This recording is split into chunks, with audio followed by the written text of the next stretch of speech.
Hang on, I'm thinking. I don't need to cut this. What? I'm thinking.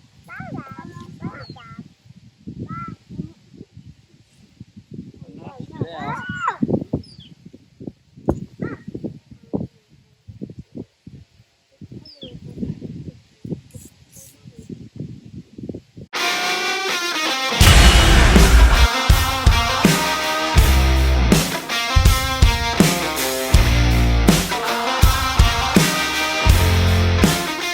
Alright, we're on part 2 of this chicken tractor build. I'm going to show you 2 different ways that we can make sure to kind of stabilize this a little bit more, stabilizing the upper frame to the bottom base. Right here what I'm doing is I'm getting another 2x4 and I'm just making some slots to where the frame part, the upper frame part, will fit down into that so I can kind of anchor it in a little bit better. So you saw me use the miter saw to get my cuts out, and now you see me using just a chisel. It doesn't have to be perfect. Listen, look how unclean this chisel cut is right there, and I'm going for it. I'm not cleaning that up. It's going to be underneath a 2x4, and so you see right here what I'm doing. I just have to lift up the whole thing a little bit and get it in, but you see how after I step on it, how nicely it fits up to those 2x4s that were there. So just secure it to the rest of the base, and then you actually run some screws through the top part of the upper frame too, because that's the whole thing we're trying to secure.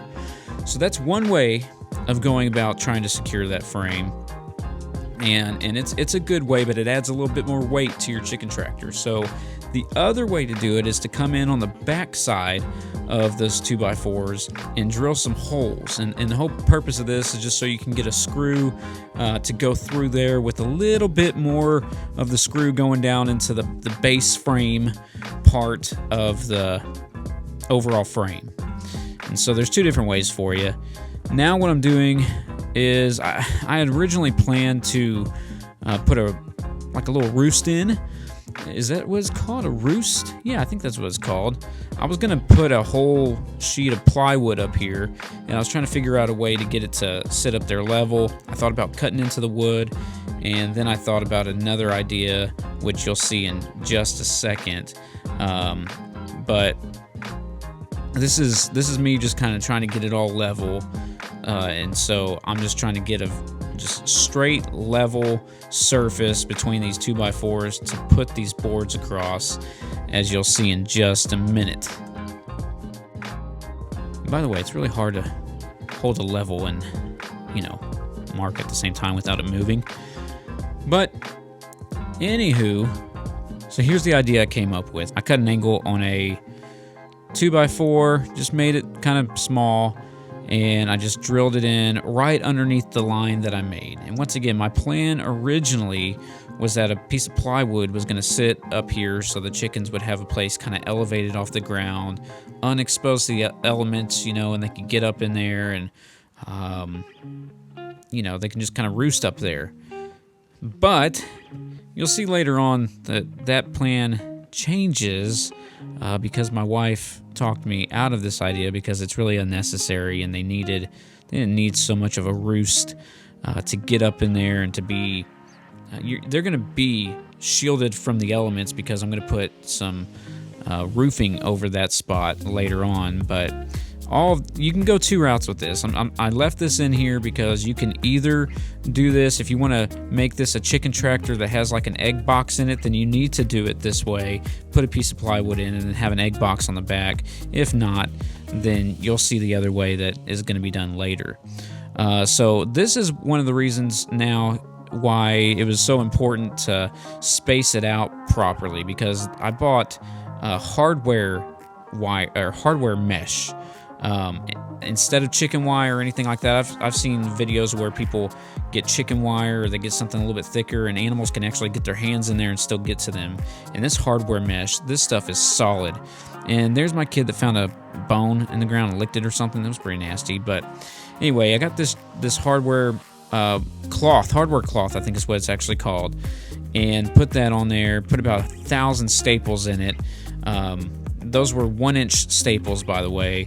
And so just use that to those staples. I put a bunch in there. I mean, you got to use a lot of these staples, and you'll see later on I kind of reinforce it with some other staples actually, but make sure that this thing's down and solid. You can see me leaning against it here. It is solid. You want to do that on both sides, and with the magic of the television, I've already done the other side, and now you see me putting in a couple really big. I'm just making sure this thing's secure. A bear's not going to get in there. Okay. Now here's the route I went. I ended up making just simple roofs that they can stand on, or do they stand when they sleep? I don't know. You know, they put their feet on there and they kind of just sit up like. It's creepy how chickens sleep, but you know what I'm talking about if you have chickens. So instead of having a piece of plywood, we did that instead. Now I measured out the roofing, and now I'm cutting it with a little fancy cutting tool. I tried the metal shears. That was really hard, and luckily I have this little metal cutting tool right here that made things a lot quicker for me. And so I just wanted to take a look at the slow motion of this sawdust flying all into my open toolbox in the back of my truck. Still haven't cleaned it out. It made a mess, but it's okay because it looked awesome in slow motion. So here you see me, actually here you see my wife standing in front of the camera as I'm trying to record what I'm doing, which is I'm putting another 2x4 in the middle here because you can see that my roofing's not quite long enough or wide enough to go all the way to the hardware mesh. So I'm going to have another solution here in the middle, and I'll just give you a heads up. My solution was a fence picket, and it worked just fine. So this is why I was saying on another video that it might have been better to move that last set of framework onto the inside, because that would have pushed the whole thing inward more, which would have maybe prevented you from having to do the fence picket thing on the outside that you'll see right here. But either way, I mean, it works. Once again, I had those laying around. Cheap chicken tractor. That's the goal of this. The roofing was reused. It was just laying around the yard. And that's the whole goal of this. That's why you don't see much measurement going on. That's why you don't see extreme detail and really anything, because this is just to give you an idea of how you can go about building a chicken tractor. You learn from my mistakes. Take what you can from what I did somewhat right. Get some dirt blown in your face from a kid with a shovel like what just happened there, and just go for it. Here you see me putting some hardware. We need a breathing thing, right? We need some room for air to flow through there. So I'm putting some of that hardware mesh on the back end here, and the bottom parts later are going to be covered up by some more of that sheet metal roofing.